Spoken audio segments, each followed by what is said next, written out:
வணக்கம் வாசகர்களே. நீ படிக்கும்போது பார்த்ததை விட இப்போது ரொம்ப உன்முகம் அழகாக இருக்குது. இருந்து என்ன பண்ணுறது? இப்போது நீ அண்ணி. நான் ஊருக்கு முன்னாடி தான் அண்ணி. உனக்கு இல்லை. நீ எப்பவும் போல் என் கூட பேசலாம். வெறும் பேச்சு மட்டும் எனக்கு வேண்டாம். படிக்கும்போது இருந்தது போல் இருக்க வேண்டும். அப்புறமா வா.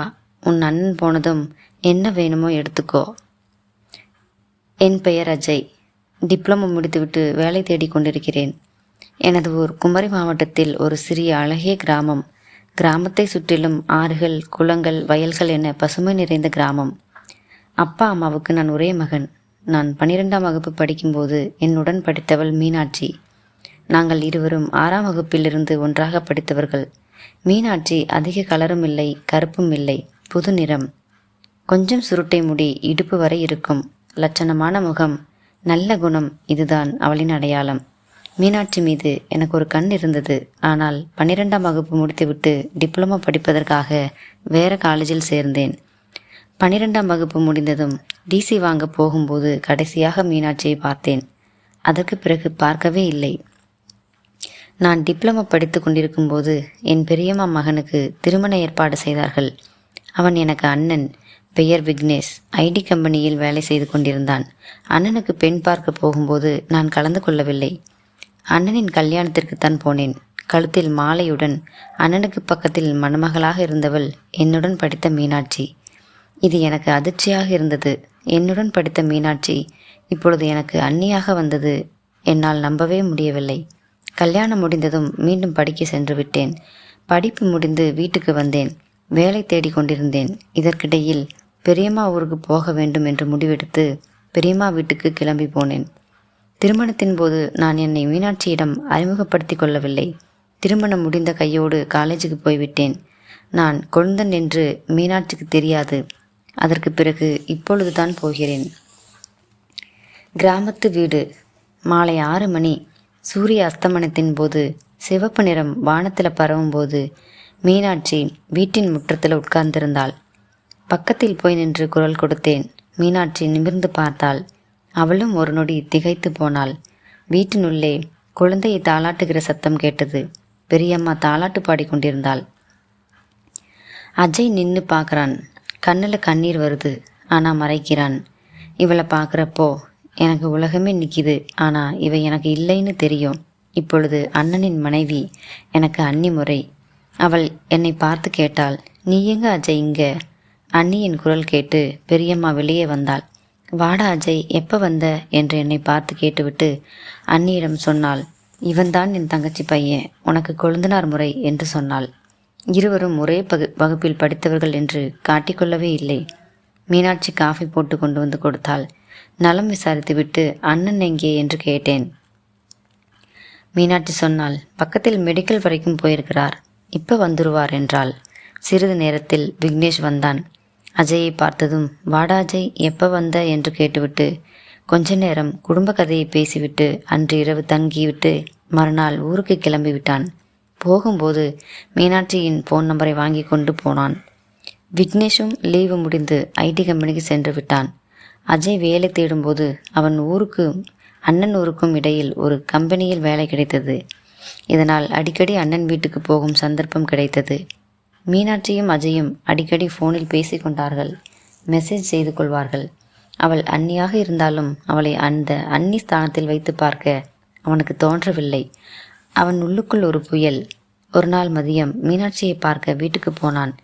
வா அஜய், எப்போ வந்த? இப்போதான் அண்ணி வந்தேன். எங்க அண்ணன் பெரியம்மா காணோம்?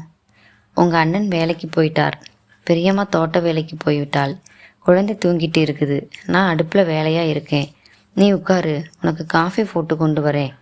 நம்ம கூட படித்த பசங்க பிள்ளைங்களை பாப்பியா, பேசுவியா? மீனாட்சி கேட்டாள். எனக்கு யார் காண்டக்டும் இல்லை, பேச முடியலை. இப்போ எனக்கு தெரிஞ்ச ஒரே காண்டக்ட் மீனாட்சி மட்டும்தான். அதுவும் பேசக்கூடிய சூழ்நிலையில் இல்லை. மீனாட்சி அடுப்பில் சாம்பார் வைத்து கொண்டிருந்தாள். ஏன் மீனாட்சிக்கு உங்ககிட்ட பேசுறதுக்கு என்ன என்று மீனாட்சி கேட்டாள். அஜய் சொன்னான், மீனாட்சி மரியாதைக்குரிய அண்ணியாக மாறிட்டாங்க, அதனால் பேச முடியல. மீனாட்சி பழைய மீனாட்சி தான், அதெல்லாம் பேசலாம் என்று மீனாட்சி சொன்னாள். பழைய மீனாட்சியை வாடி போட்டின்னு தான் கூப்பிடுவேன், இப்போது முடியுமா? அதெல்லாம் கூப்பிடலாம். ஆள் இல்லாத சமயத்தில். ஆள் இருந்தால்தான் பிரச்சனை. ஆள் இல்லைன்னா எனக்கு ஒன்றும் பிரச்சனை இல்லை. அப்பதான் பழைய மீனாட்சி அவன் கண்ணுக்கு தெரிய ஆரம்பிச்சது. வியர்வை அவன் முகத்தில் வழிந்தது. அஜய் கிச்சன் உள்ளே நுழையிறான். அண்ணி, உப்பு போடலையா என்று கேட்டான். மீனாட்சி திரும்ப பார்த்து, உப்பை 2 பேரும் சேர்ந்து போடலாமா என்று கேட்டு சிரித்தாள். அந்த சிரிப்பு ஒரு மின்னல். அஜய் கை நடுங்கியது. கண்ணு அவளை முழுசா பார்க்க முடியல.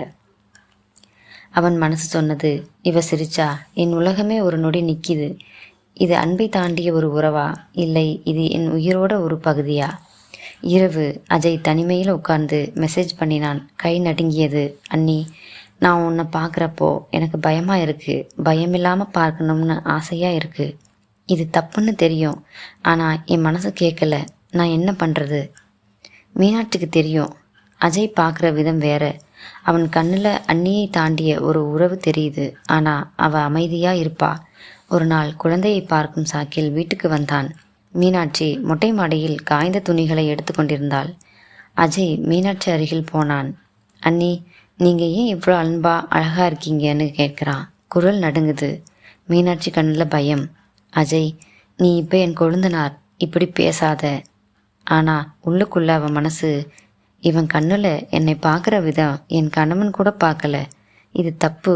ஆனால் இவனுக்கு என் மேல் இவ்வளோ பாசமா? என் மனதும் தடமாறி விடும் போலிருக்கிறது என்று நினைத்தாள். அஜய் வேலைக்கு ரெடியாகி கொண்டிருந்தான். அவன் செல்போன் அடித்தது. விக்னேஷ் தான் கூப்பிட்டான். குழந்தைக்கு உடல்நிலை சரியில்லை என்றும் தனக்கு லீவு கிடைக்கவில்லை என்றும் அதனால் 2 நாள் வீட்டில் தங்கியிருந்து குழந்தைய ஹாஸ்பிட்டல் கூட்டிகிட்டு போக உதவி செய்யுமாறும் சொன்னான். அஜய், சரிங்கண்ணா, நான் போய் பார்த்துக்கிறேன், நீங்கள் கவலைப்படாதீங்க என்று சொல்லிவிட்டு ஃபோன் வைத்தான். அவன் மூளையில் ஒரு பல்ப் எரிந்தது. சந்தர்ப்பம் தானாய் தேடி வருகிறது என்று சந்தோஷப்பட்டான். மனசுக்குள் மீனாட்சியை நினைத்து கொண்டே போனான். மழை பெஞ்சுக்கிட்டு இருக்கு. மின்னல் வெளிச்சம். அஜய் மீனாட்சி அறைக்கு வெளியில் நின்று கதவு தட்டுறான். அண்ணி. மீனாட்சி கதவு திறக்கிறாள். குழந்தை எப்படி இருக்கு என்று உள்ளே நுழைகிறான். குழந்தையை ஹாஸ்பிட்டல் அழைத்து கொண்டு போயிட்டு மருந்து வாங்கிட்டு வந்தாங்க. குழந்தையை தூங்க வைத்துவிட்டு ஹாலில் சோபாவில் உட்கார்ந்தார்கள். வழக்கம் போல பெரியம்மா தோட்டத்து வேலையில் இருந்தார்கள். மீனாட்சி சொன்னாள், அஜய், மருத்துவமனை போயிட்டு வந்து டயர்டாக இருக்கு, ஒரு காஃபி போட்டுட்டு வரேன் என்று அடுப்படி போனாள். அஜயும் பின்னாடியே போனான். அண்ணி, நான் உங்கள் மேலே. குரல் நடுங்குது. கண்ணில் கண்ணீர். மீனாட்சி நினைத்தால் அஜய் இன்று ஒரு முடிவோடு தான் வந்திருக்கிறான் என்று. அஜய், நான் உன் அண்ணன் மனைவி. உனக்கு என்னை பிடித்திருந்தாலும் எனக்கு உன்னை பிடித்திருந்தாலும் நாம் இப்படி இருப்பது சரியா வருமா? வீட்டில் இருப்பவர்களுக்கு தெரிந்தால் என்ன ஆகும் என்று கேட்டாள். தெரியும் அண்ணி, ஆனால் என் மனசு கேட்கல. நான் என்ன பண்ணுறது? என் உயிர் உன்னோடு இருக்கு. மீனாட்சி கதவை மூடுறா. சுவத்தில் சாஞ்சு அழுறா. பின் சமாதானப்படுத்தி கொண்டு, அஜய், வீட்டுக்கு தெரியாமல் பார்த்துக்கணும் என்று சொல்கிறாள். சரி என்று சொல்லிவிட்டு அஜய் மெதுவாக அவளது கையை பிடித்தான். அஜய் மெதுவாக நெருங்கினான். அவளது முகத்தில் மெல்ல சிரிப்பு. அவன் கண்களில் உற்சாகம். ஒரு நிமிடம் கூட பேசாமல் அவன் அவளது அருகில் வந்தான். அந்த நொடியே அவளை மனதார பிடித்தான். அவளது உடல் இலகுவாக உருகியது. அந்த உற்சாகத்தையும் பாசத்தையும் ஒரே நேரத்தில் உணர்ந்த அஜய் அவள் முகத்தை பார்த்தவாறே அவளது கண்களில் பதிந்ததை வாசிக்க முயன்றான். நாணமும் நிம்மதியும் கலந்த அந்த பார்வை. அவன் அவள் அருகே சாய்ந்து ஒரு பாசமான அமைதியில் அவளை நோக்கி கொண்டிருந்தான். இரவு வியர்வை துளியில் பனித்துளி கலந்து மெல்ல மெல்ல விடிய ஆரம்பித்தது. ஆனால் உள்ளே அசுரத்தனமான